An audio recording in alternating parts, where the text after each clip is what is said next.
Assalamualaikum warahmatullahi wabarakatuh. Sampurasun.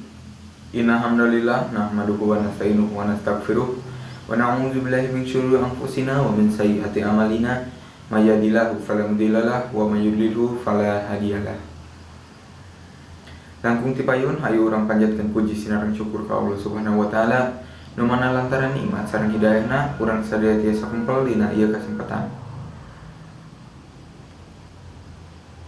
Salawat miwah salam mugia salamina dilungsurkeun ka junjunan urang sadaya Nabi Muhammad sallallahu alaihi wasallam, ka kulawargina, ka para sahabatna, sareng ka urang sadaya salaku umatna dugi ka akhir zaman. Amin ya robbal alamin. Ibu guru pangajar bahasa Sunda nu kusum kuring dipihormat, rerencangan sadaya nu kusum kuring dipikareus. Dina ieu kasempatan si kuring bade ngadugikeun biantara singget ngeunaan penyalahgunaan narkotika di kalangan remaja. Narkotika di dalam dunia medis nyaeta obat bius atau obat penenang keur pasien nu rek dioperasi. Narkotika mangrupa zat aditif anu ngabahayakeun jeung nyieun candu. Bisa nyieun kerusakan otak jeung saraf motorik.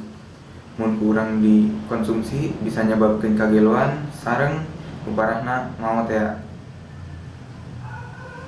Tapi ku kitu budak mora zaman kiwari mah ngagunakeun narkotika keur ngagaya hungkul.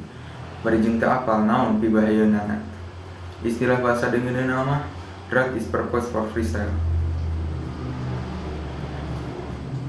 Nu make narkoba jeung nu ngaedarkeun narkoba lamun kapanggih ku polisi bakal dipenjara, moal lulus tes kesehatan, teu meunang pagawean, dipaaskeun ku masyarakat jeung sajabana. Mataku kitu ulah hayang apal kabarang haram anu ngaranna narkotika jeung zat aditif liana nu mantap ngarusak kahirupan urang ayeuna jeung nu bakal datang.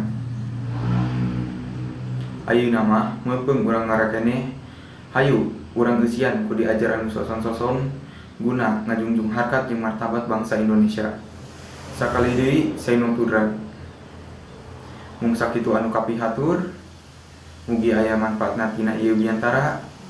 Langkung saur bae carek, bobo sapanon, carang sapakan, sing hapunten anu kasuhun, hampura anu kateda. Akhirul kalam, wabillahi taufiq wal hidayah, wassalamualaikum warahmatullahi wabarakatuh.